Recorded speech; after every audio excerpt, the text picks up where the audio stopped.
पहली बात तो ये है कि आपको जब भी आप पेपर अटेम्प्ट करते हैं तो इस चीज़ का याद रखिए कि जो आपको श्योर शॉट आते हैं पहले उनको अटेम्प्ट करना है और लॉजिकल गेसिंग टेक्निक वो इम्प्लीमेंट करना है, लेकिन सेकंड राउंड ऑफ अटेम्प्ट में। लिख नंबर करिए इसको। Following statements are made regarding global warming.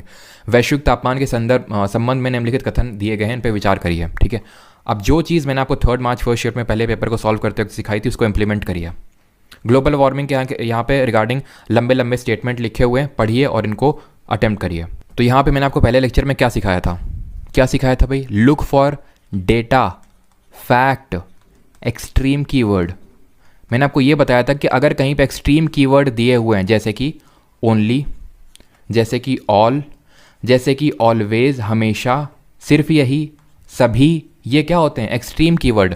और जिन भी स्टेटमेंट में एक्सट्रीम कीवर्ड होते हैं वो जनरली गलत होते हैं। ये मैं आपको प्रूव करूंगा और ये बात में मैं हमेशा स्टिक रहूँगा जितने भी पेपर सॉल्व करवाऊंगा। ठीक है, और जो जनरलिस्टिक कीवर्ड होते हैं मे बी, माइट बी, वो जनरली सही होते हैं। दूसरी चीज़। तीसरी चीज़, डेटा फैक्ट अगर दिया हुआ है तो थोड़ा देख लो डेटा फैक्ट किस तरह का दिया हुआ है। अगर एक्सट्रीम डेटा फैक्ट है तो वो जनरली गलत होगा। और तीसरी चीज़, हमेशा जो डेफिनीशन होंगी किसी भी चीज़ को, अगर कोई स्टेटमेंट किसी चीज़ को डिफाइन कर रहा है, सही होगा 99% केसेस में। लंबे लंबे जहाँ स्टेटमेंट लिखे होंगे, जो चीज़ किसी चीज़ को डिफाइन कर रहा होगा, जहाँ पे कोई डेटा ना कोई फैक्ट ना कोई एक्सट्रीम कीवर्ड होगा, 99.99% चांसेस है वो सही होगा। Global warming is the long term heating of the earth surface observed since the pre industrial period due to human activities primarily fossil fuel burning which increases heat trapping greenhouse gas levels in the earth's atmosphere। कोई data, कोई fact, कोई extreme keyword कुछ है क्या? Simple definition है। और वो definition है जो आपने पढ़ रखा है, जो आप जानते हैं ग्लोबल वार्मिंग के बारे में। ठीक है, ऐसा कुछ नहीं है जो आप नहीं जानते। ग्लोबल वार्मिंग सबने सुना है। Global warming causes climate change which poses a serious threat to life on earth in the forms of widespread flooding and extreme weather। बिल्कुल सही है। ठीक है, क्लाइमेट चेंज के लिए तो रेस्पॉन्सिबल ग्लोबल वार्मिंग ही तो माना जाता है। ग्लोबल वार्मिंग इतना तो सबको पता है कि भाई एक नेगेटिव चीज़ है।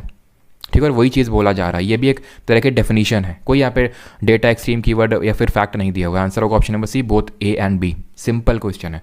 और ऐसे ही एफॉरेस्टेशन जो मैंने क्वेश्चन करवाया था पहले वाले पेपर में, ऐसा ही तो था एकदम। ठीक है, ऐसा ही तो था बिल्कुल वो, है ना। अगले क्वेश्चन पे आते हैं। अगस्त 2021 में ministry of labour and employment ने लॉन्च किया था एक पोर्टल। वो पोर्टल इनमें से कौन सा है? For creating a national database of unorganized workers.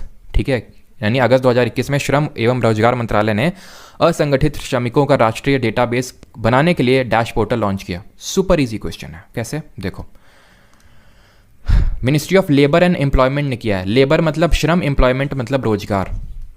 ठीक है, अगर मुझे आता है तो टिक करके आगे बढ़ूंगा, नहीं आता तब मैं बता रहा हूँ कि बिल्कुल आता ही नहीं, कभी पढ़ा ही नहीं है। जो कि आपको मैंने बोला है 25 क्वेश्चन है तो 5 क्वेश्चन 100% चाहे किसी ने कितना भी पढ़ा हो, 5 साल 10 साल से तैयारी कर रहा हो, फिर भी 5 क्वेश्चन तो मिलेंगे ही मिलेंगे जो नहीं आते हैं। उनको कैसे सही करना है? और इन जनरल आपको 8, 9 या फिर 9, 10 क्वेश्चन ऐसे मिलेंगे जो आपको नहीं आते होंगे। ठीक है, तो कैसे करना है? तो यहाँ पे मिनिस्ट्री ऑफ लेबर और एम्प्लॉयमेंट ने लॉन्च किया है। तो भाई कायदे से लॉजिकल तो यही है कि या तो रोजगार, लेबर का मतलब होता है रोजगार और लेबर का मतलब होता है श्रम और एम्प्लॉयमेंट का मतलब रोजगार।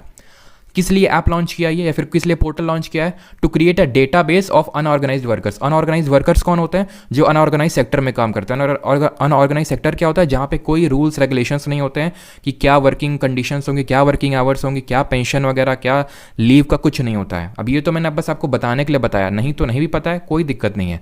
वर्कर, अरे भाई अब रोजगार होगा कि श्रम होगा, यही मुझे पता लगाना है ना। अब रोजगार किसको चाहिए होता है? जो बेरोजगार होता है, यानी यूथ को एक तरह से मैं बोलूँ तो। वर्कर्स पहले ही से काम कर रहे हैं ना, उनको रोजगार थोड़ी ना चाहिए होगा, उनको तो श्रम चाहिए होगा। खत्म। तो इलेक्ट्रोमैग्नेटिक इंडक्शन ये कॉन्सेप्ट बोलता है कि जब भी एक कॉइल रोटेट कर रही है यूनिफॉर्म मैग्नेटिक फील्ड में तो उसमें करंट इंड्यूस होगा। और वो करंट मैक्सिमम कब होगा? जब कंडक्टर जो है मैग्नेटिक फील्ड से राइट एंगल बना रहा होगा, 90 डिग्री परपेंडिकुलर होगा। और मिनिमम तब होगा जब वो 0 डिग्री का एंगल बना रहा होगा। तो आंसर क्या पूछ क्या रहा है? मैक्सिमम पूछ रहा है ना। Induce current is the highest, वही मैक्सिमम पूछ रहा है। तो ये होगा आपका at right angles to the magnetic field. अब इस क्वेश्चन को कैसे करना है अगर ये क्वेश्चन नहीं आता, यहाँ पे एक और यहाँ पे आपको टेक्निक बताने जा रहा हूँ। और वो टेक्निक ये है कि whenever you see similar but contrasting options, answer उन्हीं में से होगा। अगर यहाँ पे कोई मेरा सीडीएस वाला एस्पिरेंट स्टूडेंट होगा वो जानता है। ये मैं पिछले, ऐसा नहीं कि इस क्वेश्चन के लिए बता रहा हूँ, पिछले 2 साल से मैं टेक्निक बता रहा हूँ और सीडीएस में ये मैं लगवाता भी हूँ स्टूडेंट्स को, और वो सही भी होते हैं। ठीक है, क्वेश्चंस क्या मैं कहने का प्रयास कर रहा हूँ? जब भी कोई एक ऑप्शन बोल रहा है कि ये चीज़ नॉर्थ में है, दूसरा ऑप्शन बोल रहा है नहीं ये साउथ में है, मतलब दोनों सिमिलर हैं एकदम सब कुछ सेम है, बस एक चीज़ है जो बोल रहा है ये नॉर्थ में और ये साउथ में। मतलब कि फॉर एग्जांपल जैसे राम गोरा है राम काला है, तो राम गोरा होगा तो राम काला होगा। पहला ऑप्शन बोल रहा है not at right angle to the magnetic field, और दूसरा बोला at right angles to the magnetic field. Similar है कि नहीं, कॉन्ट्रास्टिंग है, ये एकदम एक दूसरे के एकदम ऑपोजिट हैं। आंसर इन्हीं दोनों में से होगा। मैंने आपके दो ऑप्शन हट चुके हैं सर। ऐसे तो ये भी सिमिलर है कि at right angle to the electric source, at right angle to the electricity. ये दोनों अलग चीज़ें हैं, इलेक्ट्रिसिटी और इलेक्ट्रिक सोर्स अलग चीज़ें हैं। यहाँ पे देखिए क्या कुछ अलग है, नहीं अलग है, सिर्फ एक कीवर्ड को छोड़ के। अगर सिमिलर हैं दोनों और एकदम कॉन्ट्रास्टिंग का मतलब है कि दोनों एकदम अपोजिट चल रहे हैं, आंसर उन्हीं में से होगा 99% ऑफ द केसेस में। मान लेते हैं हमने दो ऑप्शन एलिमिनेट कर दिए बी और सी, और ए और डी में आपको रिस्क लेना है, तो आप किस पे लोगे? मैं तो भाई डी पे ही लूँगा कि not at right angle. Not at right angle तो भाई 0 डिग्री भी हो सकता है, 1 degree, 2 degree, 3 degree, 4 degree, 5 degree, 6 degree, 90 को छोड़ के सारे angle not at right angle होंगे। तो भाई सब में थोड़ी ना हाईएस्ट होगा, हाईएस्ट तो किसी एक एंगल पे होगा ना, और वह एंगल एक होगा और वो एक एंगल राइट एंगल है 90 degree. Not at right angle का मतलब क्या हुआ? नॉट एट राइट एंगल का मतलब हुआ 90 डिग्री को छोड़ के सारे एंगल पे हाईएस्ट कैसे हो जाएगा? अब यहाँ पे आप देखिए ग्रुप 1 से तो खुद बिलोंग करता ही है, ठीक है, और ग्रुप 17 जिसको हम हैलोजन फैमिली बोलते हैं, इसके वैलेंस शेल में कितने इलेक्ट्रॉन्स होते हैं? देखिए 17 है मान लेते हैं, ठीक है, 17 इलेक्ट्रॉन है किसी एलिमेंट, ये जो ग्रुप 17 से बिलोंग कर रहा है, तो 2, 8, 7, इनके वैलेंस शेल में 7 ही इलेक्ट्रॉन होते हैं। कोई भी आप क्लोरीन उठा लो, ब्रोमीन उठा लो, फ्लोरीन उठा लो, सब में 7 इलेक्ट्रॉन होंगे। 7 इलेक्ट्रॉन का मतलब है एक इलेक्ट्रॉन चाहिए। हाइड्रोजन को भी तो एक ही चाहिए था। ऑप्शन नंबर सी इस क्वेश्चन को अटेम्प्ट करें। Who among the following was the president of the Indian national Congress during the 1915 का सेशन? 1915 में कौन प्रेसिडेंट था? जो 1916 का सेशन हुआ था लखनऊ में, उसमें अंबिकाचरण मजूमदार थे, और जो सूरत स्प्लिट हुआ था उसमें रास बिहारी घोष थे। तो ये कुछ इंपॉर्टेंट सेशन है, उसके प्रेसिडेंट सबको पता होते हैं जनरली, अगर थोड़ा जिसने पढ़ाई किया होता है तो। लेकिन हर सेशन का किसको पता होगा यार? अब यहाँ पूछा 1915 का, अब मैं इस क्वेश्चन को कैसे करूँगा वो देखो। मुझे पता है अगला वाला 1916 में हुआ था, कहाँ पे? लखनऊ में, जहाँ पे मॉडरेट और एक्सट्रीमिस्ट, गरम दल और नरम दल दोनों साथ आए थे, और उसको प्रेसाइड किया था अंबिकाचरण मजूमदार ने। तो बैक टू बैक ये दो सेशन तो प्रेसाइड कर नहीं सकते हैं, तो इसको मैं पहले तो हटाऊंगा। मैं मदन मोहन मालवीय को इसलिए हटाऊंगा बिकॉज इन्होंने हिंदू महासभा की गठन किया था 1915 में, हिंदू महासभा का, तो उस समय ये कांग्रेस की प्रेसिडेंसी कर रहे हो, ये थोड़ा सा इलॉजिकल है। और दूसरी चीज़, हिंदू महासभा हमेशा अपोज करती थी कांग्रेस का। अगर साइमन कमीशन का अपोज कर रही है कांग्रेस 1928 में जो आया भारत में, तो हिंदू महासभा उसका सपोर्ट कर रही है। मतलब उसका ये था हिंदू महासभा कि हमें उल्टा चलना है कांग्रेस से, मतलब इसका अपोज। तो मदन मोहन मालवीय की जो एक तरह से हम बोल सकते हैं कि जो थिंकिंग आइडियोलॉजी वो कांग्रेस से मैच खाती नहीं होगी, तो उसका प्रेसिडेंट क्यों बनाया जाएगा उनको भाई? सिंपल सा। भूपेंद्र नाथ बोस के बारे में भाई मैंने तो नहीं सुना है, ठीक है। भूपेंद्र नाथ दत्ता के बारे में सुना है, सत्येंद्र नाथ बोस के बारे में सुना है, सुभाष चंद्र बोस के बारे में सुना है, रास बिहारी बोस के बारे में सुना है। भूपेंद्र नाथ बोस तो मैं पहली बार नाम सुन रहा हूँ, ठीक है। तो I will not go with जो मैंने कभी सुना ही नहीं है। आंसर सत्येंद्र प्रसाद सिंह। और अगर इन्होंने कभी प्रिसाइड किया भी होता तो शायद इनका मैं नाम तो सुनता ही, ठीक है। तो सत्येंद्र प्रसन्ना सिन्हा, ऑप्शन नंबर ए सही आंसर होगा इसका, ठीक है। अब मान लेते हैं अगर नहीं पता है तो, पता है तो ठीक है, आपको टिक करके आगे बढ़ना है। नहीं पता है तो गुड्स, सामान कहाँ आता है? मंडियों में तो ही आता है। मंडी, अब हम अगर कोई यार वर्ड ले रहे हैं तो इसका मतलब कोई ऐसा तो वर्ड हमने तो बना नहीं दिया होगा, है ना। पहले भी वो वर्ड चलते रहे होंगे हमारे काफ़ी सारे। हम लैंग्वेज में जैसे खाना वर्ड है, जो खाना बोलते हैं ना, खाना हिंदी वर्ड नहीं है, ये खाना उर्दू का वर्ड है। तो हमारी भी जो बेसिक लैंग्वेज है उसमें हम काफ़ी सारे उर्दू वर्ड्स यूज़ करते हैं। तो मंडी का मतलब होता है जहाँ पे गुड्स, सामान वगैरह आता है, ठीक है, सप्लाई होती है गुड्स की। तो उस लॉजिक से आप सहनाई मंडी मार सकते हो। तो ये आंसर सही है, ऑप्शन नंबर डी, ठीक है। और बात करें ये जो मुहतासिब था, ये जो औरंगजेब था उसने अपॉइंट कर रखे थे कि देखो सभी लोग कुरान के अकॉर्डिंग जी रहे हैं कि नहीं जी रहे हैं, उसने अपॉइंट किया था मुहतासिब को, ठीक है। अगले क्वेश्चन पे आते हैं। Which of the following launch NEAT 3.2 to provide best develop edtech solution से जनवरी 2022? बताइए। Ministry of law and justice, electronics and information technology, social justice and empowerment, या फिर मिनिस्ट्री ऑफ एजुकेशन? बहुत आसान क्वेश्चन है। क्यों? क्वेश्चन चीख के बोल रहा है कि मिनिस्ट्री ऑफ एजुकेशन होगा। देखो, which of the following launch NEAT 3.2 to provide best develop edtech. Edtech का मतलब क्या है? Education and technology. ये वर्ड बहुत इस समय प्रचलन में, एडटेक। एड का मतलब है यहाँ पे एजुकेशन, तो मिनिस्ट्री ऑफ एजुकेशन ही होगा ना। बाकी यहाँ पे जो ई है इसका मतलब भी एजुकेशन ही है। जो मैंने आपको पिछले लेक्चर में बताया था कि जब एक मैंने स्कीम के बारे में बता रहा था तुम्हें कि कोई भी स्कीम होती है उसका वर्ड उसी स्कीम के नाम में छुपा होता है, उसके फुल फॉर्म में, ठीक है। तो यहाँ पे इसका फुल फॉर्म है national education alliance for technology, इसका पूरा फुल फॉर्म है, ठीक है। तो ये एजुकेशन यहाँ पे छुपा हुआ है, तो मिनिस्ट्री ऑफ एजुकेशन इसका आंसर होगा। अगला क्वेश्चन है, which of the following statement is और are correct regarding the multi state cooperative societies amendment bill 2022? Multi state cooperative society 2022 के रिगार्डिंग कौन सा स्टेटमेंट इसमें सही है। अब जो भाई मेरा स्टूडेंट होगा उसको तो सही करना है, बाकी स्टूडेंट तो इसको छोड़ के आएंगे कि यार सुना नहीं है, सुना भी है तो इसके इतने स्टेटमेंट ये तो हमने इतना डीप में पढ़ा ही नहीं है, तो यूपीएससी वाले पढ़ते हैं वो बाकी सब चीखेंगे चिल्लाएंगे, आप इसको सही करके आएंगे। पढ़िए इसको जरा और अटेम्प्ट करने की कोशिश करिए वीडियो पॉज करके। चलिए करते हैं इसको।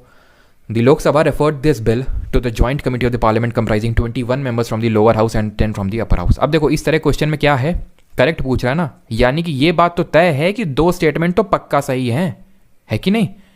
अगर ऑप्शन नंबर सी आंसर हो गया तो इसका मतलब तीनों सही है, और ऑप्शन नंबर सी के अलावा अगर कोई ऑप्शन सही होता है इसका मतलब 2 तो पक्का सही है, यानी इन तीनों में से मैक्सिमम एक ही गलत हो सकता है बस।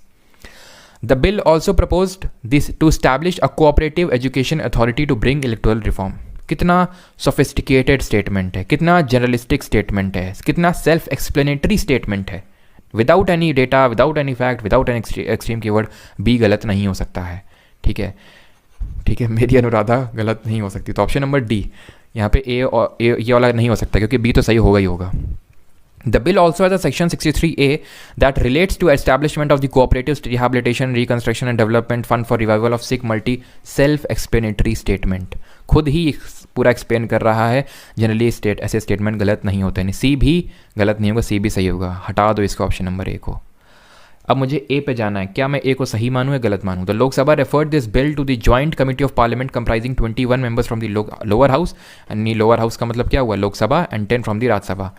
इसको मैं सही इसलिए मानूंगा बिकॉज मुझे थोड़ा सा ये नॉलेज है कि हमारी पार्लियामेंट्री कमिटीज़ होती हैं पार्लियामेंट में, उसमें से एक डिपार्टमेंटल रिलेटेड कमिटीज़ होती हैं जो इन तरह के बिल को देखने के लिए बनती हैं। उसमें 31 मेंबर होते हैं, ये हम लोग पढ़ते हैं, 21 लोकसभा से और 10 राज्यसभा से। या फिर पहली बात तो ये नॉलेज काम आना चाहिए और ऑप्शन नंबर सी। और अगर आपको थोड़ा डाउट हो भी रहा है कि भाई 21 फ्रॉम दी, तो ये भी अगर हम देखें सेल्फ एक्सप्लेनेटरी है, नहीं तो जनरली अगर आप 2 ऑप्शन को एलिमिनेट कर चुके हैं इस तरह के क्वेश्चन में, अगर आपको जाना है कि भाई ऑल होगा या फिर 2 ऑप्शन वाला होगा, तो जनरली आप ऑल के साथ जाओ, ठीक है। अगर मान लो आप अब 2 ऑप्शन तो एलिमिनेट हो ही चुके हैं ना, 2 ऑप्शन के साथ बचे हो, तो जब भी 2 ऑप्शन के साथ बचो तो कोई ना कोई ऑप्शन मार के आओ पक्का, ठीक है, क्योंकि उसमें आपको नेट पॉजिटिव में ही चीज़ें मिलने वाली हैं, ठीक है।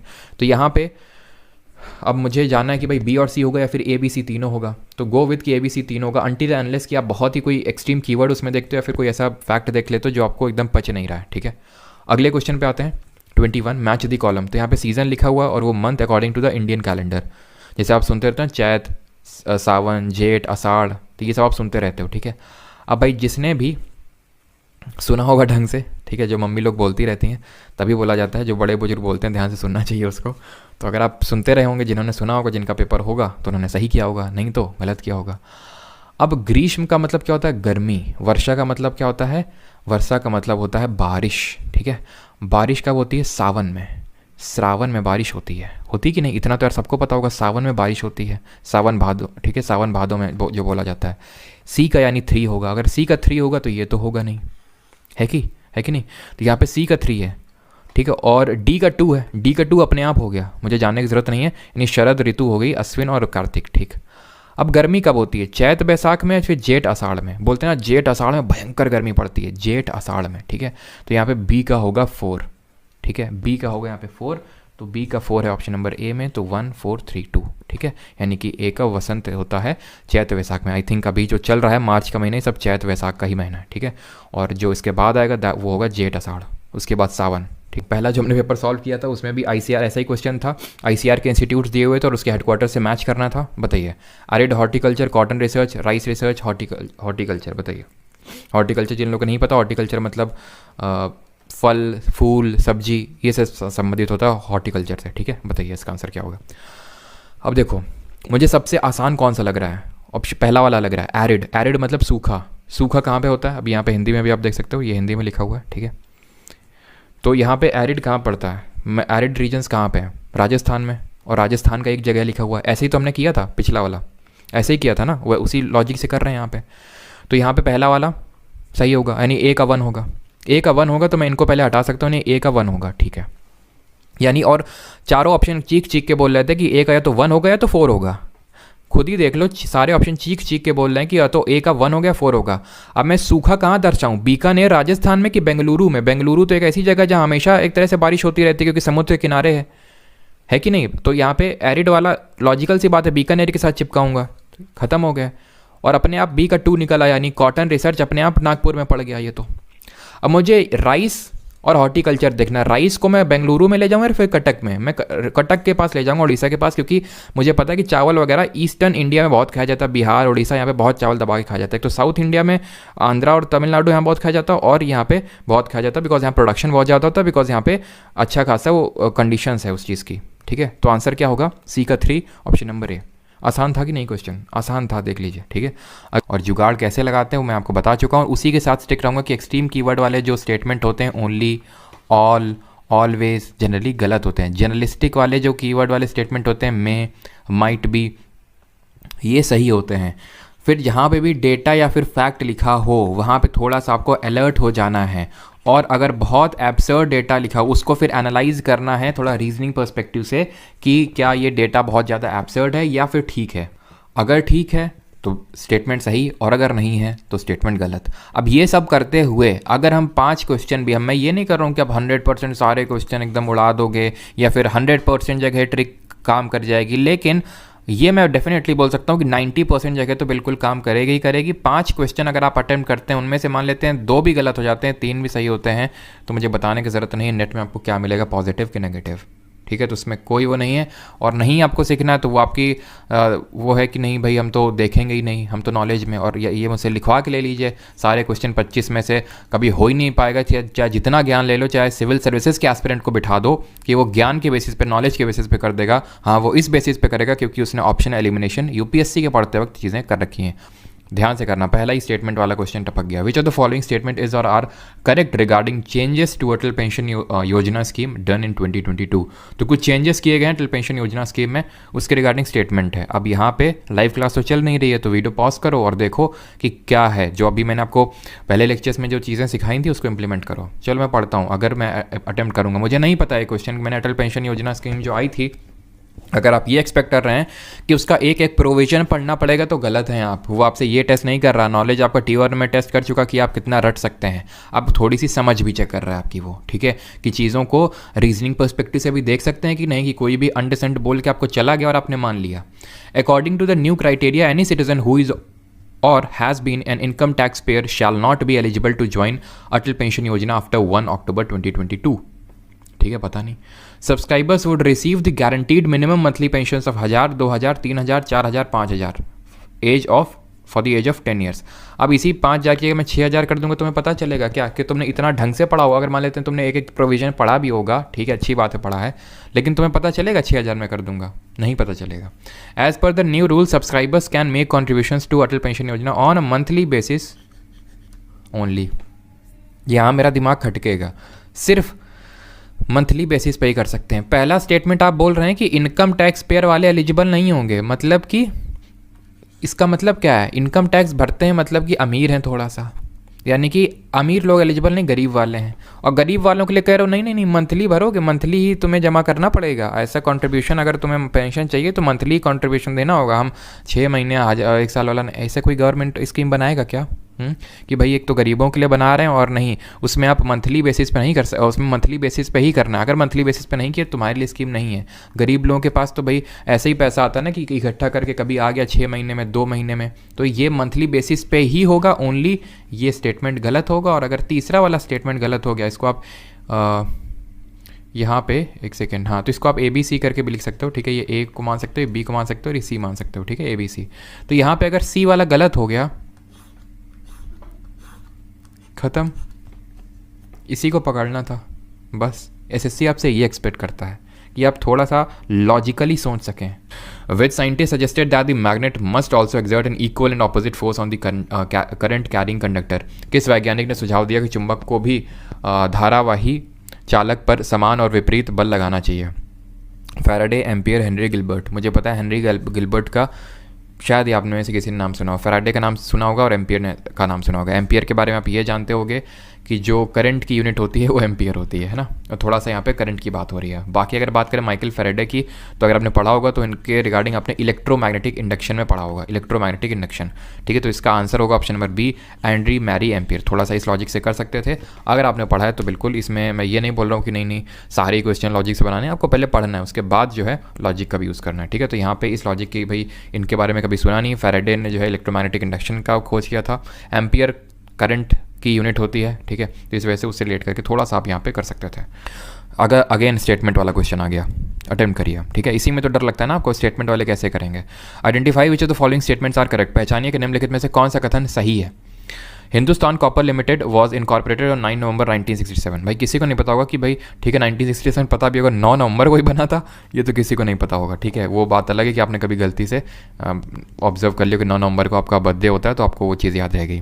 The Khetri copper complex is located in Rajasthan. इसको मैं सही मानूँ गलत मानूँ तो उस पैरामीटर में या फिर उस इंडेक्स में मैं इसको सही की तरफ ज़्यादा रखूँगा। क्यों?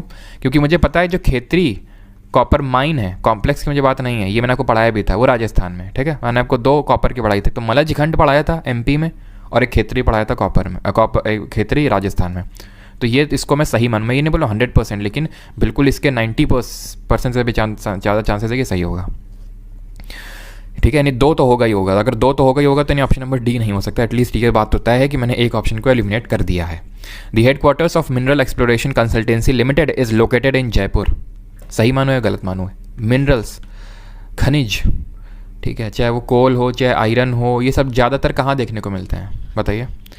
एक तो ईस्टर्न इंडिया में, और या तो फिर जैसे गोल्ड वगैरह ये सारी चीज़ें मिनरल्स हो गया, मिक्का वगैरह हो गया सदर्न इंडिया में, ठीक है, यहाँ पे मिलते हैं। यानी कि अगर मैं बात करूँ तो थोड़ा सा आप ये बोल सकते हैं कि जो वेस्टर्न घाट वाला एरिया है, ठीक है, ये जो पेनिनसुलर, क्योंकि जो हमारा देखो आपको पता है जो हमारा फिजियोग्राफिक डिवीजन है इंडिया का, एक तो वो हिमालय वाला सिस्टम है, ठीक है, मतलब फिजियोग्राफिक डिवीजन कई पार्ट्स में, एक तो हिमालय फिर पेनिनसुला फिर ये कुछ आइलैंड्स हैं। लेकिन अगर हम ध्यान से देखें तो यहाँ पे जो हिमालयन बेल्ट है हमारा, जितने भी हिमालयन स्टेट, वहाँ पे हमें ये क्या है, ये अरावली है, ठीक है। लेकिन यहाँ पे उतने ज़्यादा हमें मिनरल्स देखने को नहीं मिलता अगर सिवाय हम कॉपर को छोड़ दें, बाकी ज़्यादातर मिनरल्स यहाँ पे वो हैं।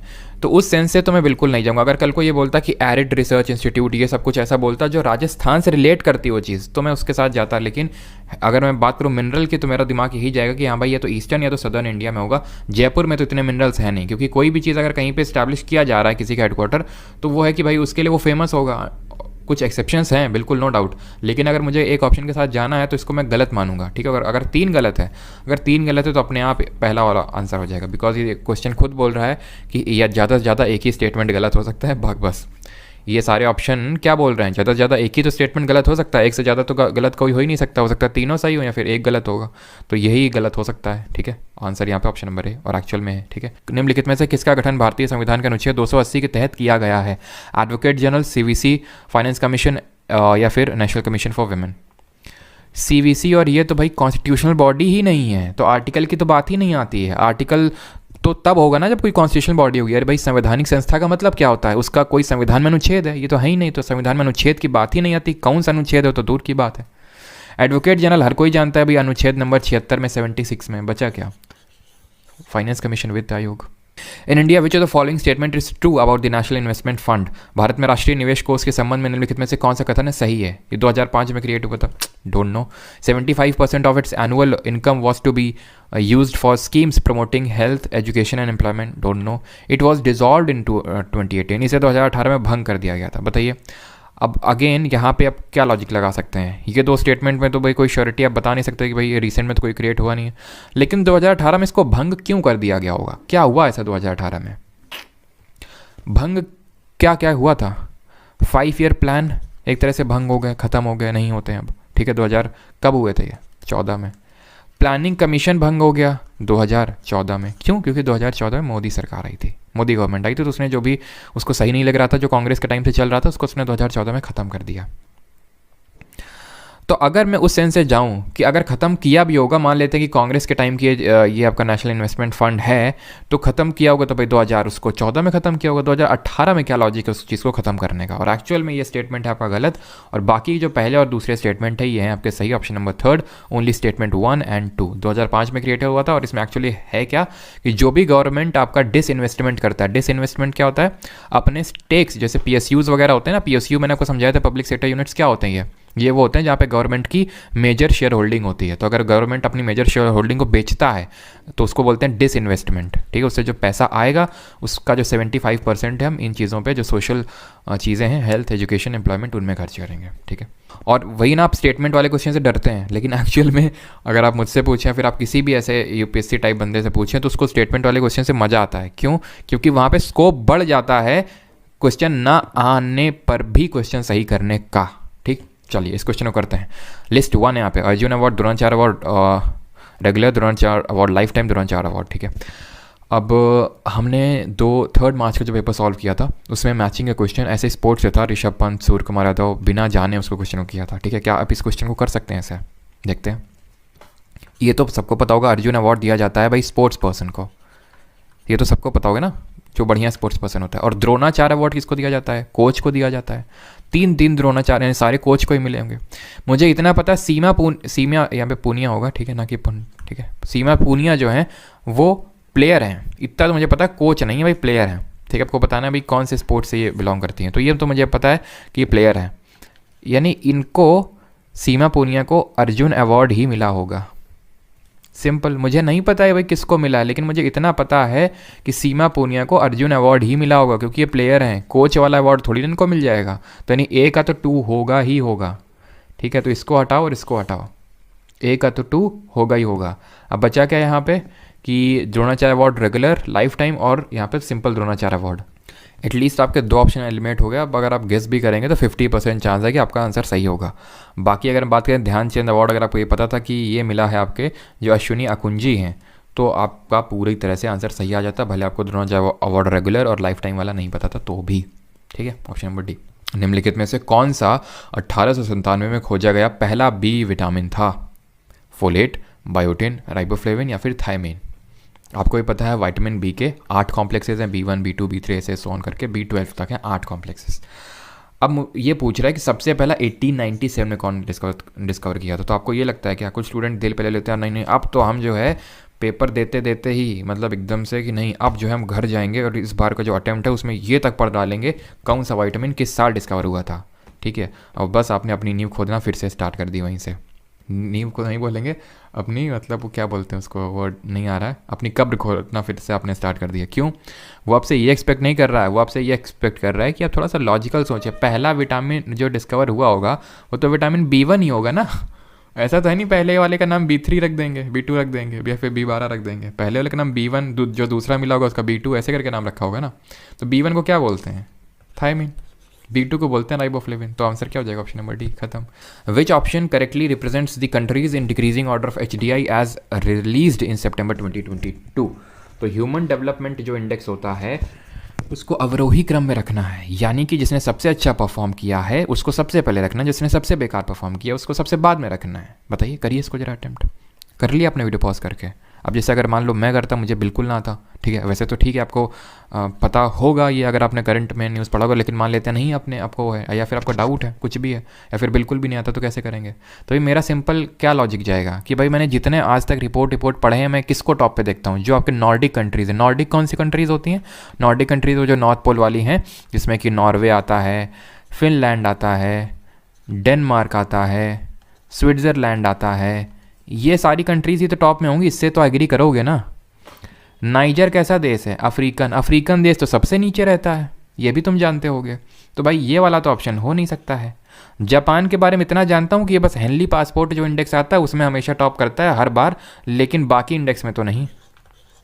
2 ऑप्शन चले गए। स्विट्ज़रलैंड, डेनमार्क, जापान, नाइजर चुनूँ या फिर डेनमार्क, जापान, स्विट्ज़रलैंड, नाइजर? इसको चुनूँगा मैं इसी रीज़न की वजह से, क्योंकि जो आपकी ये कंट्रीज़ रहती हैं स्विट्ज़रलैंड, डेनमार्क, ये सब टॉप पे रहती हैं। जापान वगैरह आती हैं, फिर चाइना वगैरह आती हैं, फिर हमारे इंडिया पाकिस्तान आते हैं, और इसके बाद अफ्रीकन नेशंस आते हैं। ये रहता है। और ऊपर से ह्यूमन डेवलपमेंट इंडेक्स, यानी जो जितना थोड़ा सा अमीर देश होगा, जो जितना छोटा देश होता है, स्विट्जरलैंड डेनमार्क क्यों टॉप करते हैं? बहुत छोटे देश हैं, पॉपुलेशन बहुत कम है, बहुत डेवलप्ड देश हैं, इसलिए। ठीक है, अगले क्वेश्चन पे आते हैं 15th। Which of the following options is correct regarding the sexually transmitted disease? STDs are infections transmitted from an infected person to an uninfected person through sexual contact. HIV, HPV and hepatitis B virus is responsible for STD. STD मतलब sexually transmitted disease है ना। चलो, तो statement A को पढ़ते हैं। क्या कोई डेटा है, क्या कोई फैक्ट है, क्या कोई एक्सट्रीम कीवर्ड है? नहीं, डिफाइन कर रहा है। हमेशा याद रखना, किसी भी चीज़ की जो डेफिनेशन है जनरली सही होती है। ज़्यादातर आप 99.99% बोल सकते हो कि ये किसी भी चीज़ को अगर डिफाइन किया गया, अनटिल अनलेस की कोई बहुत ही वियर्ड सी चीज़ उसमें बोल दी गई है, वो सही होती है। ये STD को डिफाइन नहीं किया गया है, सिंपल। क्या कुछ ऐसा है क्या जो इसको गलत बना सकता है? नहीं है। HIV, HPV आपको ही पता है भाई, ये जो एड्स, जैसे एड्स होता है एक्वायर्ड इम्यूनोडेफिशिएंसी सिंड्रोम, तो ये एक सेक्शुअल बीमारी ना, सेक्शुअल कॉन्टैक्ट से फैलती है। इसके लिए वायरस कौन सा रिस्पॉन्सिबल होता है? HIV रिस्पॉन्सिबल होता है। ठीक है, तो उस लॉजिक से आप इसको भी सही कर सकते थे। वैसे जो आपका हेपेटाइटिस बी होता है ना, इसका जो भी फैलता है वो भी जो बॉडीली फ्लूइड्स होते हैं जो, या फिर सेक्सुअल कांटेक्ट, उनके थ्रू भी फैलता है। ठीक है, बाकी आप एड्स वाले को HIV से रिलेट करके यहाँ पे कर सकते थे। इसको बोथ दोनों यहाँ पे सही होंगे, ऑप्शन नंबर सी। ठीक, what do you call the type of drugs that mimic the natural messenger by switching on the receptor? आप उस प्रकार की औषध को क्या कहते हैं जो प्राकृतिक संदेशवाहक की नकल करके ग्राही को सक्रिय कर देता है? एंटी डिप्रेसेंट्स, डिप्रेसेंट्स, एगनिस्ट या फिर एंटागनिस्ट? बताओ क्या होगा इसका।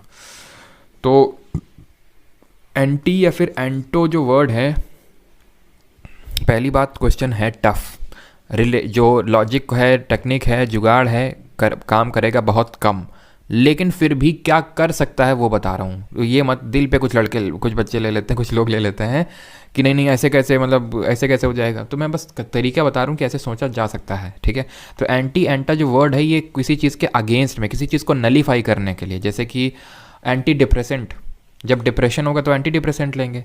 ठीक है, एंटी, तो यहाँ पे क्या कुछ ऐसा टाइप फील आ रहा है क्या? वो टाइप नहीं है, और एक्चुअल में इसका आंसर जो है एगनिस्ट है। आई अगेन रिपीट, ये क्वेश्चन आसान नहीं है।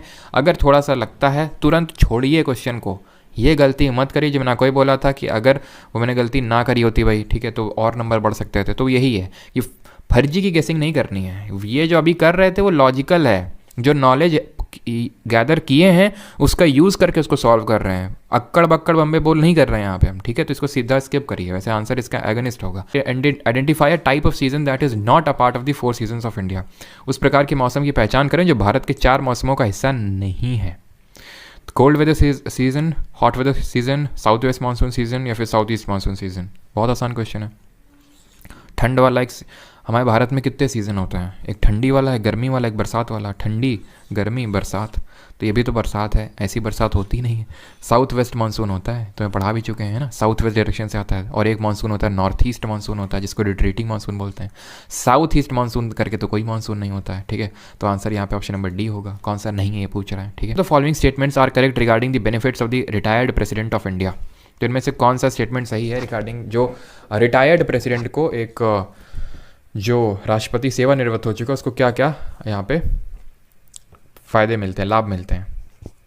The former president of India will also be entitled to a monthly pension of 2.5 lakh. मुझे नहीं पता भाई, किसको पता है? कोई है यहाँ पे जिसको पता है कि भाई कितनी पेंशन किसको मिलती है? ही और she is entitled to a secretarial staff comprising a private secretary, a personal assistant and additional private secretary, 2 peons and office expenses up to 1 lakh per annum. कोई है यहाँ पे जिसको पता है कितने चपरासी, कितने असिस्टेंट सब मिलते हैं? नहीं पता होगा। He or she is also entitled to free highest class travel anywhere in India, accompanied by 1 person by rail, air और steamer। यहाँ पे ऐसा नहीं है, फैक्ट नहीं है। यहाँ पे ऐसा नहीं है, डेटा नहीं है। डेटा भी है, फैक्ट भी है। ठीक है, लेकिन कोई एक्सट्रीम डेटा फैक्ट या फिर कोई ऐसा एब्सर्ड डेटा फैक्ट नहीं है। ठीक है, इस वजह से यहाँ पे तीनों ही स्टेटमेंट जर्नलिस्टिक हैं और आपके तीनों स्टेटमेंट यहाँ पे सही है। Option number D, A, B and C. Identify which of the following statement about agriculture in India are correct. Agriculture regarding कौन सा स्टेटमेंट सही है? राबी क्रॉप्स की जो बुआई होती है अक्टूबर नवंबर में और कटाई अप्रैल जून में होती है। इसके एग्जाम्पल हैं पैडी यानी धान, मेज़, ग्राम, सोयाबीन, मस्टर्ड। और औस अमन बोरो इसकी 3 क्रॉप्स हैं, असम, वेस्ट बंगाल और उड़ीसा में। मान लेते हैं आपको नहीं पता औस अमन बोरो इसकी पैडी की वैरायटीज़ हैं, फिर भी आप इतना तो पता होगा ना कि राबी की बुआई, और इस हम लोग पढ़ भी चुके हैं कि राबी की बुआई अक्टूबर नवंबर के अक्टूबर नवंबर के टाइम पे होती है, और जो आपका होली का टाइम आता है, होली के बाद उसकी आपकी कटाई चालू हो जाती है। राबी जैसे गेहूँ इसका सबसे बेस्ट एग्जाम्पल है। धान, मेज़, ये सब सारे के सारे जो यहाँ पे लिखे हुए हैं, अगर हम देखें मस्टर्ड को अगर छोड़ दें, ठीक है, मस्टर्ड को अगर छोड़ दें तो मस्टर्ड और सोयाबीन को, तो पैडी, मेज़, ग्राम, ये सब आपकी कैसी हैं, खरीफ, ठीक है, ये खरीफ फसल हैं। तो दूसरा वाला तो गलत हुआ, दूसरा गलत हुआ, खट खट खट। इन स्टेटमेंट इनमें तो यही तो फ़ायदा होता है, एक आपने अगर गलत पकड़ लिया, बाकी पता है नहीं पता डजंट मैटर, सही हो गया आपका आंसर। ठीक, तो अभी आप एक नई चीज़ सीख लो, असमन बोरो पैडी की वैराइटीज़ हैं असम, वेस्ट बंगाल और उड़ीसा में। ठीक है, a light bulb working on 18 volt battery draws a current of 3 ampere, what will be the resistance of the bulb. Simple है, ओम्स लॉ लगाना है, ये भी हम लोग कर चुके हैं, अगर आपको नहीं आता है तो, है ना, तो ये हम लोग कर चुके हैं कि V equal to I R, Ohm's law होता है। मैंने आपको 3 फॉर्मूले बताया था अगर आपको याद हो, V equal to I R बताया था और P equals to V I. ठीक है, और इसमें कैसे सब्सिट्यूट करके वो आई स्क्वायर आर और वी स्क्वायर अपॉन आर में बदल जाता है, वो सारी चीज़ें मैंने, यानी कि 2 फॉर्मूले मैंने आपको बताया था, V equal to I R और P equal to V I, याद रखिए आपके इस पर न्यूमेरिकल आते हैं। तो देखिए यहाँ पे Tier 2 में ही आ रखा है। ठीक है, तो 18 वोल्ट यहाँ पे पोटेंशियल डिफरेंस, विभवांतर दिया हुआ है, करंट 3 दिया हुआ है, रेजिस्टेंस पूछा है 3 6 18, यानी 6 ओम यहाँ पे आंसर आ जाएगा। ऑप्शन में पड़ेगा 1 2, ठीक है, 3, क्लियर, ये भी कर ही सकते हैं 4, ठीक है, 5 6, ठीक है, 7 पूरा डायरेक्टली है, ठीक है, 8 इसको एलिमिनेशन से कर सकते हैं लेकिन चलो नहीं गिनेंगे इसको, 9 आराम से, 10 और पता नहीं है इसका, मुझे याद नहीं है सेकंड वाले का, लेकिन हाँ 10 तो किए जा सकते थे। ठीक है, 10 जो है आराम से बनाए जा सकते थे क्वेश्चन, अगर आपने 10 लेक्चर शुरू के किए हैं तो सिर्फ 10 लेक्चर कि आपकी जीके मेरी रिस्पॉन्सिबिलिटी है, कुछ भी नहीं करना एक्स्ट्रा। कोर्स जितना मेरे पास है, जो भी मैंने सीखा है ड्यूरिंग द यूपीएससी का प्रिपरेशन या फिर जो मैंने एग्ज़ाम क्लियर किए हैं, उसके बेसिस पे ही मैं सारी चीज़ें आपके साथ शेयर करना चाहता हूँ, ताकि आपको भी पता चले कि हुआ नहीं है। अगर मैं आपको एक बात लिख के दे सकता हूँ, आप चाहे जितना पढ़ लें, चाहे वो पॉलिटी हो, चाहे ज्योग्राफी हो, हिस्ट्री, इकोनॉमिक्स भी पूरी रट डालिए, करंट अफेयर भी पूरा रट डालिए, 2 साल का नहीं 4 साल का रट डालिए, फिर भी ऐसे क्वेश्चंस देखने को मिलेंगे जो आपको नहीं आते होंगे, जो आपने कभी जिसके बारे में सुना नहीं होगा। उसको कैसे अटेम्प्ट करना है वो दिखाने वाला हूँ। और what is the name of the scheme launched in 2021 for students to attain foundational literacy and numeracy up to class 3। Nipun Bharat निष्ठा 2.0 सुगम सफल, नहीं पता है, मान लेते हैं बिल्कुल भी नहीं पता है कि क्या है निपुण भारत निष्ठा सुगम सफल, आपने कभी इसके बारे में नहीं सुना है, कैसे अटेम्प्ट करेंगे। कोई भी स्कीम का जो नाम होता है, निपुण, निष्ठा, आयुष, सुगम, कुछ भी आप सुनते हो तो ऐसे तो रख नहीं दिया गया। वो जो लंबा सा पक्का मोदी गवर्नमेंट में जितनी भी आप स्कीम उठा के देख लीजिए, ठीक है, मोदी गवर्नमेंट में और खासकर जो मैंने नोटिस किया उड़ीसा गवर्नमेंट में, फिर इन जनरल भी अगर आप देखो तो वो कहीं ना कहीं जो लंबा सा एक फुल फॉर्म होता है उसी को शॉर्ट करके ही वो नाम रख दिया जाता है उस स्कीम का। जैसे फॉर एग्जांपल यहाँ पे है, खुद बोल रहा है, it is regarding foundational literacy and numeracy, यानी कि न्यूमरेसी यानी कि एन तो होना ही चाहिए। सुगम और सफल में कहीं आपको एन दिख रहा है? यही एक्चुअल में ऐसे ही, जब आपको नहीं पता होगा स्कीम के बारे में तो ऐसे ही अटेम्प्ट करना होगा आपको क्वेश्चन को। एन कहीं दिख रहा है? नहीं दिख रहा है। और ये आप खुद भी सर्च कर सकते हैं। जैसे फॉर एग्जांपल अगर मैं सफल की बात करूं तो ये एग्रीकल्चरल लोन्स के रिगार्डिंग है, और यहाँ पे आप साफ साफ देख सकते हैं जो एल है इसका मतलब एग्रीकल्चरल लोन ही है। इसके बारे में मुझे कोई आइडिया नहीं था, सुगम के बारे में नहीं पढ़ा था, बट ये पता था कि भाई यहाँ सफल कुछ एग्रीकल्चरल लोन के रिगार्डिंग है। अब यहाँ पे आ जाते हैं, मान लेते हैं इसमें भी एन है और इसमें भी एन है, ठीक है, वैसे तो इसमें 2 एन है लेकिन फिर भी मान लेते हैं इसमें भी एन है और इसमें भी एन है। लेकिन ये चीज़ मुझे पता था कि जो निष्ठा स्कीम है इट इज़ रिगार्डिंग टीचर्स, ठीक है, जो टीचर का पूरा होलिस्टिक डेवलपमेंट के रिगार्डिंग स्कीम है, ठीक है, स्टूडेंट्स के लिए तो नहीं है। तो बच गया ऑप्शन ए निपुण। और वो यहाँ पे जो एन है इसका मतलब न्यूमरेसी ही है। ये वाला जो पहला एन है इसका मतलब है नेशनल, ये पूरा फुल फॉर्म आई थिंक है national initiative for proficiency in reading with understanding and numeracy. तो ये जो एन है इसका मतलब न्यूमरेसी ही है। तो जो भी अगर कोई स्कीम का नाम है तो कहीं ना कहीं उसके कीवर्ड में ये जो आपका फुल फॉर्म दिया हुआ है वो आएगा, ठीक है। जो the following states has the highest fertility rates in India according to the 2011 census. Kerala, Punjab, Maharashtra, फिर बिहार। हाईएस्ट फर्टिलिटी रेट यानी कि अगर बात करें हिंदी में तो प्रजनन दर, यानी कि कहाँ पे मतलब ज़्यादा लोग जन्म ले रहे हैं, ठीक है, ज़्यादा बच्चे जन्म ले रहे हैं। अब ऑब्वियस सी बात है, अगर मैं जब फर्टिलिटी रेट या फिर प्रजनन दर की बात कर रहा हूँ ठीक है, मुझे नहीं पता है, मान लेते बिल्कुल क्वेश्चन मुझे नहीं पता हाईएस्ट फर्टिलिटी रेट किसका, लेकिन फिर भी मैं कैसे इसको अटैम्प्ट करूँगा। मैं सबसे पहले यूपी और बिहार के पास जाऊँगा। क्यों? क्योंकि इनकी पॉपुलेशन बहुत ज़्यादा है। यूपी की पॉपुलेशन सबसे ज़्यादा और बिहार की पॉपुलेशन डेंसिटी सबसे ज़्यादा है। तो ये एकदम कॉमन सेंस वाली बात है कि अगर फर्टिलिटी रेट के बारे में पूछ रहा है तो यूपी बिहार में अगर आपको नहीं पता है एग्जैक्ट आंसर क्या, तो मेरा सीधा सा गेस जाएगा यूपी या बिहार, क्योंकि वहीं पे पॉपुलेशन बहुत ज़्यादा है। यूपी यहाँ पे है नहीं, आंसर इसका बिहार है और ऑप्शन नंबर डी ही इसका आंसर एक्चुअल में बिहार। अब मैं देखिए यही माइंडसेट के साथ मैंने अटेम्प्ट किया, तो कोई भी इन जनरल कोई भी स्टूडेंट अगर किसी का भी अच्छा स्कोर आता है वो यही माइंडसेट रहता है। आप ये मत सोचा करिए कि नहीं उसको तो पता था कि फर्टिलिटी रेट था, ये था ऑप्शन नंबर डी मारा, उसको तो पता था कि हाँ इसके लिए स्कीम ये थी। हो सकता है पता हो, लेकिन इन जनरल नहीं पता होता है। ऐसे ही आपको जुगाड़ बिठा के वहाँ पे आंसर निकालना होता है। Below are few statements given about afforestation. तो यहाँ पे वनीकरण के संबंध में कुछ स्टेटमेंट दो दिए हुए। बहुत हलवा क्वेश्चन है ये, तो एकदम हलवा क्वेश्चन है, गलत आप कर ही नहीं सकते हैं। भले स्टेटमेंट वाला है लेकिन बहुत आसान है। अब यहाँ पे ध्यान से सुनिए जो यहाँ पे मैं बताने जा रहा हूँ आपको। जब भी स्टेटमेंट वाला क्वेश्चन आए, ठीक है, लुक फॉर दो चीज़ें, कि जनरलिस्टिक स्टेटमेंट है या फिर एक्सट्रीम स्टेटमेंट है। जनरलिस्टिक स्टेटमेंट वो होते हैं जहाँ पे कीवर्ड्स होते हैं जैसे कैन, कुड, मे, माइट, मतलब कि पॉसिबिलिटी है, ये नहीं कि शुड हो ही जाएगा, ऐसा नहीं है।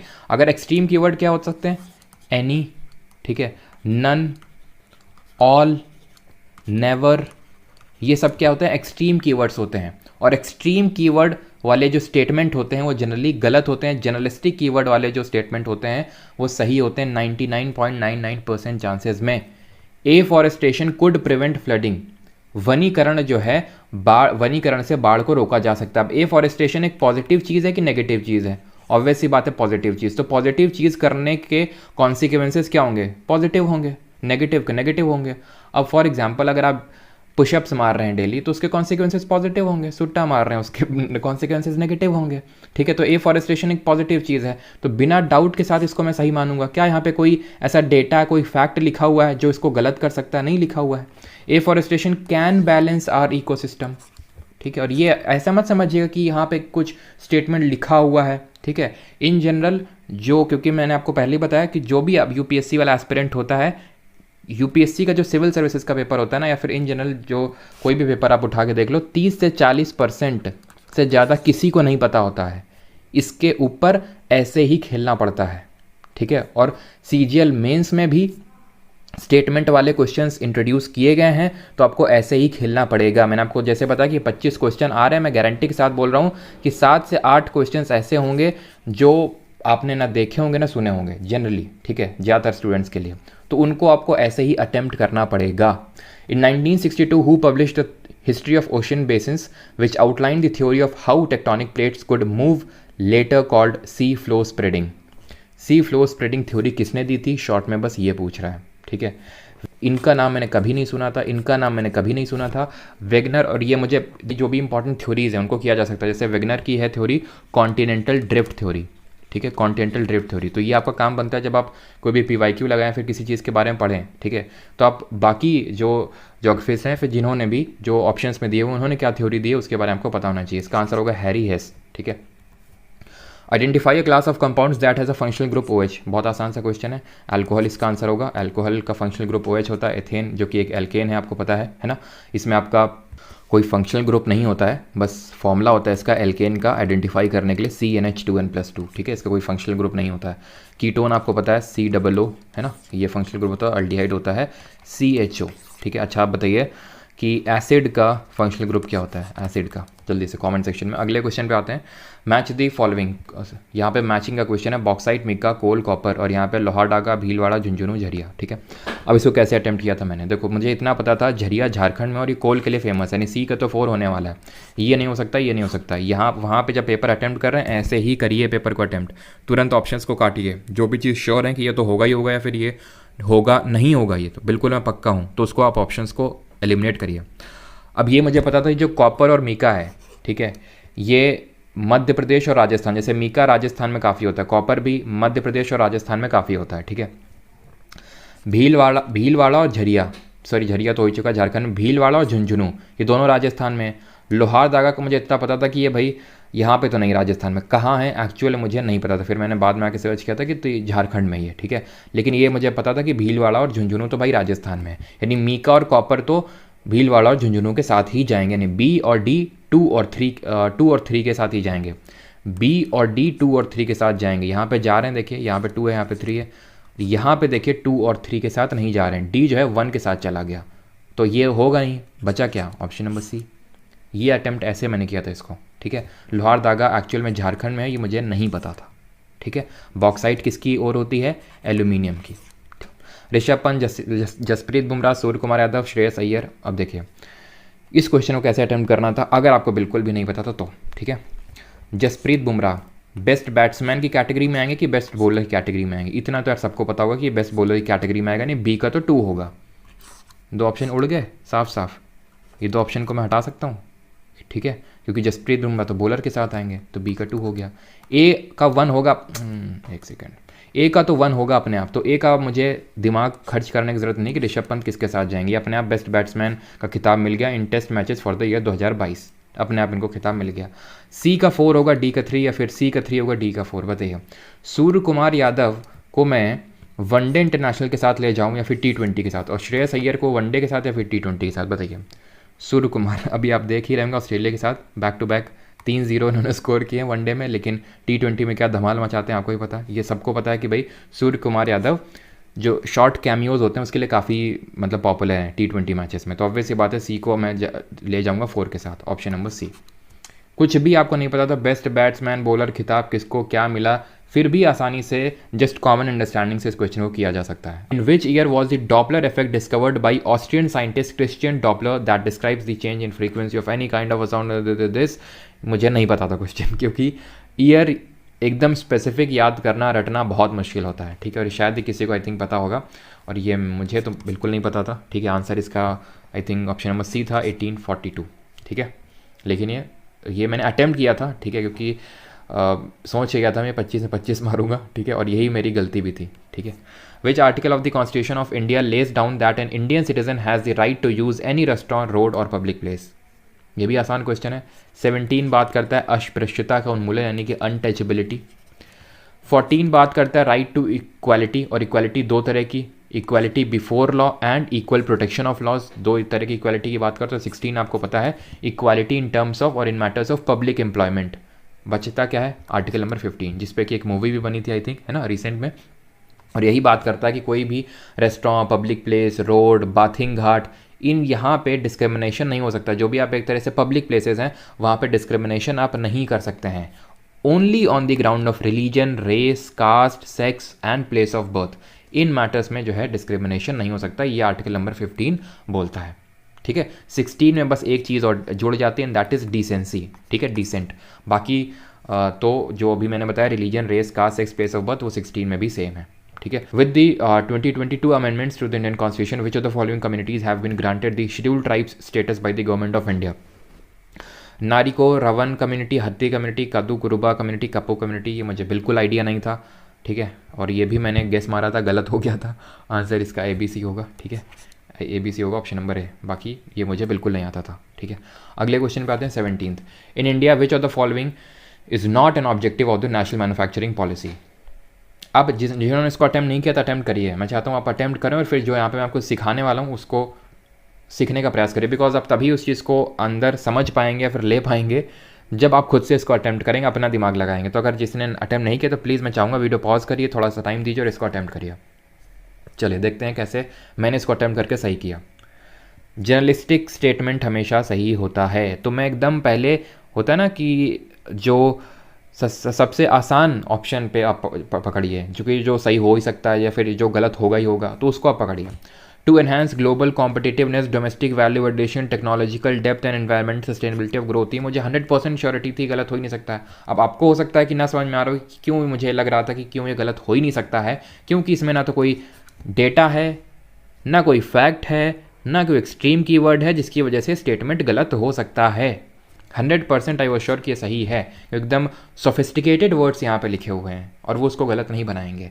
अब मैं 3 के साथ बचा हूँ। To increase the sectoral share of, किसी को नहीं पता होगा सर, मैं पक्का बोल सकता हूँ, भले यहाँ पे मैं आके 30 मार्क खा बन जाऊँ कि भाई इसका तो ये था, मुझे पता था, मैं नहीं पता होता यार किसी को, ठीक है, ऐसा ही करना होगा अगर करना है तो। To increase the sectoral share of manufacturing in GDP to at least 25% by 2022, to double the exports of manufacturing goods by 2022, to increase the rate of job creation so as to create 100 million additional jobs by 2022। अब इन तीनों में से एक गलत है कोई, अब मैं किसको गलत मानूं, A, B या C को। पहला है to increase sectoral share of manufacturing in GDP to at least 25%। वो ये नहीं बोल रहा कि 25% तो हो ही जाना चाहिए, या फिर कोई बहुत बड़ा नंबर यहाँ पे नहीं लिखा हुआ है, एटलीस्ट इतना हो जाए 25%, थोड़ा सा जनरलिस्टिक है, सही है, ठीक है, ये आपका सही है, गलत नहीं है।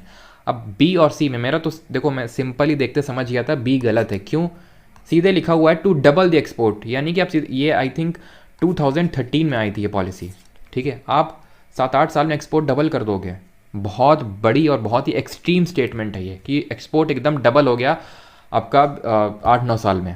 यहाँ पे एक नंबर लिखा हुआ 100 मिलियन, हो सकता है कि अभी 70 मिलियन, हो सकता है अभी 80 मिलियन, तो उसमें आप 100 मिलियन एडिशनल जॉब्स क्रिएट कर रहे हो बाई 2022, जो कि पॉसिबल हो सकता है क्योंकि इंडिया की पॉपुलेशन बहुत बड़ी है। तो 100 मिलियन भले नंबर ज़्यादा लग रहा हो, लेकिन कंसिडरिंग इंडिया का पॉपुलेशन वो नंबर ज़्यादा नहीं है, ठीक है। लेकिन अगर बात करें जो ऑप्शन नंबर B है, to double the exports of manufacturing goods by 2022, यानी सीधे आप 8-9 साल में इसको डबल कर दोगे, ये बहुत ही एक्सट्रीम स्टेटमेंट है। तो option number B not correct आपसे पूछा था, ठीक है। अगले क्वेश्चन पे आता है और ये मैंने ऐसे ही अटेम्प्ट किया था और ये सही हुआ था, ठीक। Which of the following statement is और are correct regarding the changes made to the small saving schemes by the government of India in December 2022। इसके रिगार्डिंग कुछ भी आइडिया नहीं था, ठीक है, फिर भी मैंने इसको अटेम्प्ट किया था जैसे तैसे ये मार के कि भाई ये कि तीनों में ही एक्सट्रीम मतलब डेटा फैक्ट है, ठीक है, तीनों में आप देख लें डेटा दिया हुआ है, ठीक है। तो यहाँ पे जो मेरी टेक्निक थी वो कहीं किसी स्टेटमेंट में काम नहीं कर पा रही थी, मैंने गेस मारा A, B एंड C तीनों मारा, लेकिन गलत हुआ। आंसर इसका ऑप्शन नंबर D था, A एंड B, ठीक है। बाकी इसको कैसे अटैम्प्ट करना है, जो मेरी टेक्निक्स है उसके अकॉर्डिंग तो ये सॉल्व नहीं होने वाला, ठीक है। अगर आपको पता है तो ठीक है, नहीं तो फिर स्किप करना। और ये मैं आपको बार बार वही चीज़ रिपीट कर रहा हूँ कि मेरी गलती थी कि इसको मैंने जब नहीं पता था तो फिर भी ऑप्शन मारा। क्यों मारा, क्योंकि मैं सोच के गया था 25 से 25 अटैम्प्ट करके आऊँगा, ठीक है। तो ये रिजिड माइंडसेट के साथ आपको एग्जाम में नहीं बैठना चाहिए, थोड़ा फ्लेक्सिबल रहना चाहिए, ठीक है। आपकी अगर टेक्निक्स लग रही हैं जो मैंने आपको बताया तो बिल्कुल आप अटेम्प्ट करिए, ठीक है। मैंने कोई यहाँ पे आंख बंद करके नहीं मारा, ठीक है। मुझे पता था कि 7-8 साल में इतना डबल नहीं हो जाएगा एक्सपोर्ट, ठीक है, कि एकदम डबल हो गया। ये बहुत बड़ी चीज़ है कि आपने एकदम डबल कर दिया किसी चीज़ को, ठीक है। तो वो मुझे पता था, ठीक है, कोई एकदम ब्लाइंड गेस नहीं था, लेकिन इसमें मैंने ब्लाइंड मारा, उसका मुझे खामियाजा भुगतना पड़ा। तो ऐसे ही जो मैंने 3-4 जो ब्लाइंड गेस मारे हैं तो उसी की वजह से ये स्कोर 59 नहीं तो 60+ होता, ठीक है। Identify which of the following statements are correct. Headquarter दिया ICR का, the headquarters of ICR directorate of groundnut research is located in Junagadh. The headquarter of ICR directorate of rapeseed and mustard research is located in Bharatpur. The headquarter of ICR directorate of soybean research is located in Indore. अब इस question को मैंने कैसे attempt किया था, देखिए, मुझे नहीं पता था हेडक्वार्टर कहाँ पे है इसका, मुझे नहीं पता था। कैसे किया मैंने, मुझे ये पता था कि सोयाबीन के मामले में मध्य प्रदेश टॉप पे है, और टॉप पे नहीं है, around if I am not wrong 50% पूरा सोयाबीन जितना प्रोडक्शन होता है इंडिया में उसका सिर्फ MP करता है, और ये MP की ही एक सिटी हुई है, ठीक है, कंसिडरिंग इट राइट। फिर अगर बात करें ग्राउंडनट के मामले में, ग्राउंडनट यानी कि जो आपका मूंगफली होता है उसके मामले में आपका गुजरात टॉप में रहता है, और गुजरात का ही एक सिटी लिखा हुआ है जूनागढ़, ठीक है। The headquarter of ICR directorate of rapeseed and mustard, यानी कि जो आपका वो होता है ना राई जिसको बोलते हैं, राई और लाही जो होता है, उसमें भरतपुर ये दिया। और भरतपुर कहाँ का सिटी है, राजस्थान। और आप ध्यान से देखें तो राई जो होता है ये सब मस्टर्ड वगैरह रेपसीड, इसमें राजस्थान टॉप पे रहता है। और ये चीज़ें मुझे पता थी, ग्राउंडनट हो गया कि कौन टॉप पे रहता है, ठीक है। कंसिडरिंग उसी चीज़ को कंसिडर करते हुए यहाँ पे तीनों स्टेटमेंट लॉजिकल सही लग रहे थे, और इसका आंसर भी होगा ऑप्शन नंबर B 1, 2 एंड 3। अभी इसको देखिए, इसमें से कौन सा स्टेटमेंट सही है पूछ रहे ना, which of the following is are correct. 2 statement है मेरे पास। India supported Maldives in 2022 with a grant of nearly 4 billion to support dwindling economy. Maldives की इकोनॉमी डूब रही थी, भारत पहुंचा 4 बिलियन लेके।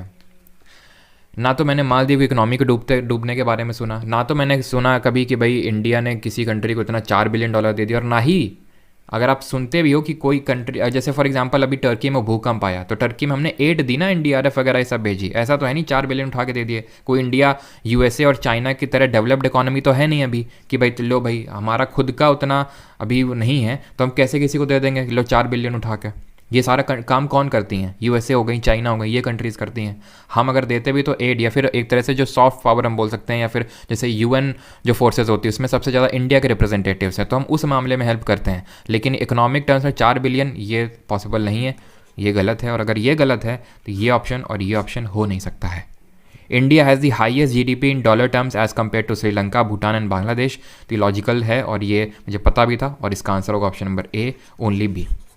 एटलीस्ट 2 ऑप्शन तो आप हटा ही सकते थे। ठीक है, ठीक है। यहाँ पे देखो डेट्रिटस होता क्या है, कोई भी जैसे जो चीज़ सड़ रही है, ठीक है, जैसे कि ऑर्गेनिक मैटर हो गया, ऑर्गेनिक मैटर जैसे कि कोई इंसान या फिर कोई जानवर, कोई पेड़ पौधे, तो उसको हम डेट्रिटस बोलते हैं। तो सिंपल इनऑर्गेनिक सब्सटेंसेज में कैसे डिग्रेड होता है, ठीक है, कोई भी डेट्रिटस जो है मतलब एक तरह से जो चीज़ सड़ रही है वो कैसे और सिंपल सब्सटेंसेज में टूटेगी। किससे टूट सकती है? एल्गे से, फाइटोप्लैंक्टन से, फंगल एंजाइम से, फिर लिचेन से। अब अगर आपने डाइजेशन पढ़ा होगा तो आपने बहुत सारे एंजाइम्स के बारे में सुना होगा। जैसे सबसे पहला एंजाइम होता है, मुंह में खाना रखते हैं तो सैलिवरी एंजाइम होता है, ठीक है, सैलिवरी एमाइलेज बोलते हैं उसको। वो क्या करता है, कॉम्प्लेक्स जो फूड होता है उसको सिंपल में ब्रेक करता है। क्या है? एंजाइम है। जैसे खाना पेट में जाता है, पेप्सिन आपका आता है, पेप्सिन हो गया, फिर ट्रिप्सिन, काफ़ी सारे एंजाइम्स होते हैं। तो एंजाइम्स क्या करते हैं, उस फूड को ब्रेक करते हैं और ब्रेक करते हैं और ब्रेक करते हैं, ठीक है। उस लॉजिक से यहाँ पे आप फंगल एंजाइम्स के साथ जा सकते थे। बाकी फाइटोप्लैंक्टन के यहाँ पे कोई लॉजिक नहीं बनता, बिकॉज फाइटोप्लैंक्टन एक तरह का खाना होता है मछलियों का, सिंपल मछलियों का खाना होता है फाइटोप्लैंक्टन, ठीक है। और जो कछुए वगैरह जो भी समुद्री जीव होते हैं उनका खाना होता है।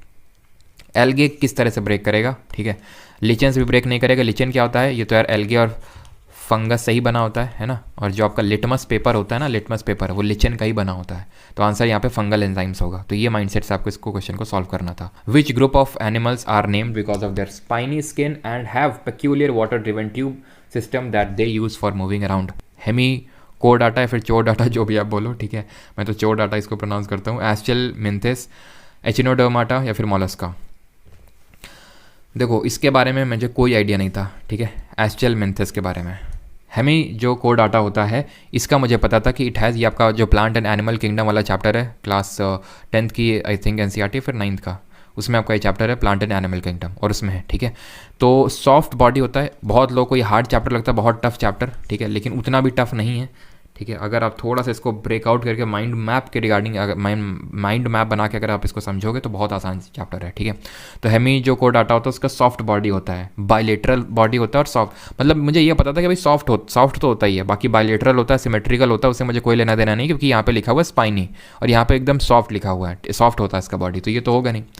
बात करें मोलस्का की, तो इनकी जो बॉडी होती है पहली बात तो शेल से कवर्ड होती है, जो होता है ना कैल्शियम का जो शेल बना होता है, और इनकी बॉडी में कैविटी होती है। ये कीवर्ड कहीं मुझे दिख नहीं रहे थे, कीवर्ड आपको कनेक्ट करने आने चाहिए। जो अभी आप ये पढ़ो, हेमी कोडाटा, एचिनोडर्माटा, मोलस्का, इनके कीवर्ड आपको पता होने चाहिए, कीवर्ड क्या है। पूरा आप डेफिनेशन का रट के नहीं बैठना है आपको, ठीक है। जैसे इसका एचिनोडर्माटा के स्पाइनी स्किन, जैसे मैंने स्पाइनी स्किन देखा था इसमें मैंने एलिमिनेशन नहीं किया था, मुझे पता था कि भाई ये इस एचिनोडर्माटा का ही होता है। तो आपको बता रहा हूँ कि क्या कैसे आप एलिमिनेशन कर सकते हैं अगर आपको डायरेक्टली नहीं आंसर आ रहा है तो, ठीक है। तो वैसे इसको मुझे पता था स्पाइनी स्किन, और यहाँ पे जब peculiar water driven tube system देखा, सीधे एचिनोडर्माटा। ऑप्शन नंबर सी इसका सही आंसर होगा।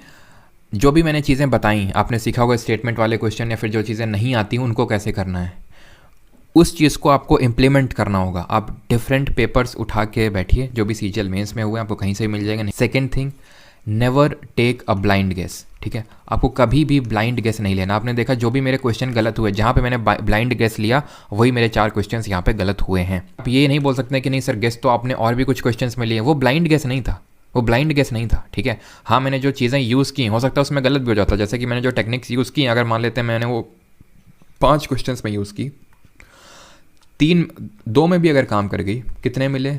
6 मिले। 3 अगर मैं नहीं काम की, गए कितने? 3 गए। नेट में क्या मिला? 3 मिला, यानी नेट में एक क्वेश्चन मुझे सही मिला। तो फ़ायदा किस में है? ये यूज़ करने में, और कोई ब्लाइंड गेस तो है नहीं।